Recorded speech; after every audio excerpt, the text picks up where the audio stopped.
Brazil, Carlo Ancelotti, the new era. Let me start with the most important question.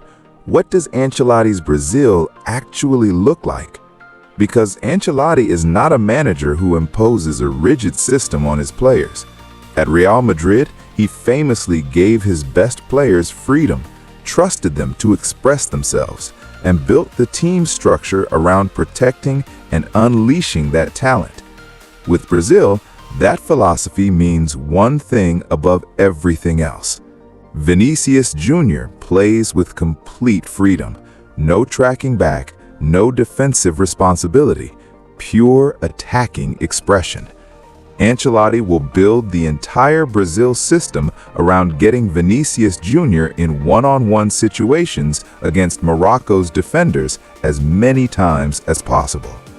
And when Vinicius Jr. is in a one-on-one situation against any defender in world football, the defender has a serious problem. But Vinicius is not the only story in this Brazil squad. Rodrigo, also from Real Madrid, brings a different dimension, more intelligent movement, more likely to find pockets of space between Morocco's defensive lines than to beat defenders with pace alone. Endrick, just 20 years old, is the wild card, the most naturally gifted young striker in world football right now. Ancelotti may start him or may use him as an impact substitute. Either way, when Endrick gets the ball in the final third, something is likely to happen. Morocco, Walid Regragui, the team that changed African football forever. Let me remind you what Morocco did in 2022 before we talk about tonight. They eliminated Belgium, ranked second in the world. They eliminated Spain on penalties. They eliminated Portugal 1-0. They reached the semi-final. They became the first African nation in history to reach a World Cup semi-final. And they did it with a defensive system so disciplined, so compact, so physically demanding for opponents to break down that three of Europe's best attacking teams could not find a way through. Tonight, they face Brazil. Not Spain, not Portugal, Brazil. But the Morocco system under Regragui does not change based on the opponent. It compresses, it frustrates, it waits, and when the moment comes, it strikes. The key player in Morocco's system is Sofiane Amrabat, the midfielder who covered more ground than almost any player at the 2022 World Cup, the player who made Morocco's defensive bloc function at the highest level. Hakim Ziyech, if selected, is Morocco's most creative threat going forward. His ability to deliver dangerous set pieces and find teammates in tight spaces is the platform for Morocco's counterattacking threat. Youssef En-Nesyri leads the attack, powerful, aerial, capable of holding the ball and bringing others into play. His job tonight is to make Brazil's center-backs work every single minute they have the ball. 3 tactical battles that decide Brazil versus Morocco. Battle 1. Vinicius Jr. versus Morocco's right back. This is the central duel of the entire match. Morocco's right back has one job tonight: stop Vinicius. That is easier said than done. Vinicius at Real Madrid has made some of the best right backs in world football look ordinary.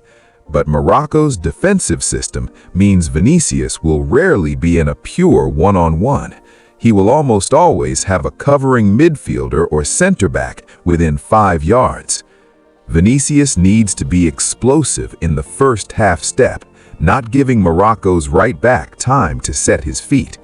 If he does that, he wins this battle. If Morocco's defensive system smothers him, Brazil's entire attacking plan collapses. Battle 2. Amrabat versus Brazil midfield. Morocco's ability to maintain their defensive shape for 90 minutes depends entirely on Amrabat's engine. If Amrabat is at his best 2022, He covers the spaces between Morocco's defense and midfield that Rodrigo and Endrick love to find. Brazil's creative players get squeezed out. If Amrabat has a below-par game, those pockets of space open up, and Brazil have 3 players who will find them immediately. Battle 3. Set pieces. This is Morocco's greatest weapon and Brazil's greatest vulnerability. Morocco's 2022 semi-final run was built partly on set-piece organization, defensively impeccable and offensively dangerous from Ziyech's deliveries. Brazil conceded from a set piece against Croatia in 2022. It is a known vulnerability. If Morocco gets a free kick in a dangerous position tonight, do not look away. That's when the upset becomes possible. All right, the kickoff verdict prediction for Brazil versus Morocco. Here is what I think happens tactically tonight. First 30 minutes, Morocco sit deep and absorb.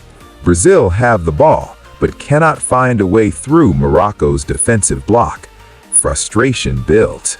The crowd at MetLife Stadium wants Brazil to score, but Morocco are making it impossible. 30 to 60 minutes, Brazil start to find gaps. Vinicius begins to win his individual battles. Ancelotti makes a tactical tweak at halftime. The game opens slightly. 60 to 90 minutes, the decisive moment. My prediction, and I'm putting this on record now, Brazil 2, Morocco 0. Do you think Morocco can shock Brazil? Or does Vinicius Jr. announce himself at World Cup 2026 tonight with a performance that silences every doubt? Tell me. I read every single comment. And tomorrow, after the final whistle, I'll be back with the full post-match verdict, player ratings, tactical analysis, and whether Ancelotti's Brazil lived up to the hype or not. Subscribe to Kickoff Verdict and hit the bell. We post every single day during World Cup 2026. That's the Kickoff Verdict. See you after the match.